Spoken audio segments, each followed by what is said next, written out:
কেউ পালায়নি। আপনি পালিয়েছেন mayor road ছেড়ে দরিনা ক্রসিং এ, আপনি পালিয়েছেন। আপনার এত উদ্ধত অহংকার হয় কোত্থেকে? আমি আগের বক্তা মোহন রায় এক্স সার্ভিসম্যানের কথা শুনছিলাম। প্রত্যেকটা ঘটনাতে আর্মিকে অপমান করা।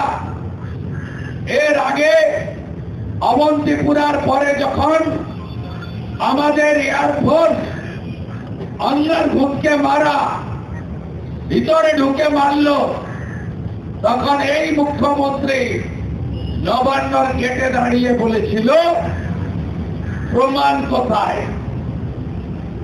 এই মুখ্যমন্ত্রী একদিন সারা রাত্রি নবান্নতে কাটিয়েছেন।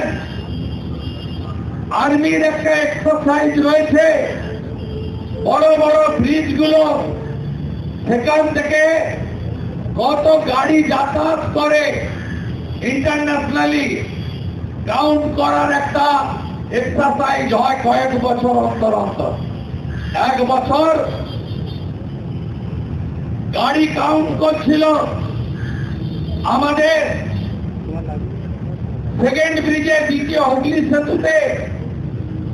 সেখানে মুখ্যমন্ত্রী বলছিলেন আর্মি ঢুকে পড়েছে, এটা যেন আলাদা দেশ, উনি যেন এই দেশের প্রধানমন্ত্রী। আর্মি ঢুকে পড়েছে, আমি এর প্রতিবাদে আর্মি যতক্ষণ না সেকেন্ড ব্রিজ বা বিদ্যাসাগর সেতু থেকে চলে যাবে ততক্ষণ আমি নবান্ন ছাড়ব না। সারা রাত্রি যাপন করেছেন। এই যে মানসিকতা, এই মানসিকতা ভারত প্রেমীদের মানসিকতা নয়, এটা দেশ বিরোধী হলে দেশের ভিতরে যে টুকরে টুকরে গ্যাং আছে, যারা বলে আজাদি ঝুটা হয়, যারা বলে কাশ্মীর মাঙ্গে আজাদি, যারা বন্দে মাতরম বলতে কষ্ট হয়, যারা 15ই আগস্ট 26শে জানুয়ারি পালন করতে কষ্ট হয়, ভারতকে হিন্দুস্তান বলতে কষ্ট হয়, তারা এই মানসিকতা পোষণ করে। যে মানসিকতা আমাদের মুখ্যমন্ত্রী গত সপ্তাহে 1 সেপ্টেম্বর এই মেয়র রোডে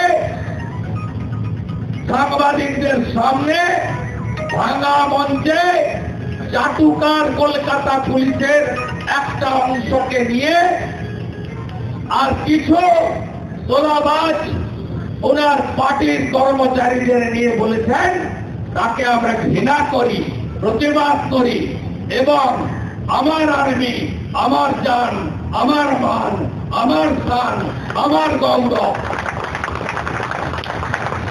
এই কারণে আজকে কোর্টে লড়াই করে এক্স সার্ভিসম্যানরা এখানে বসেছেন।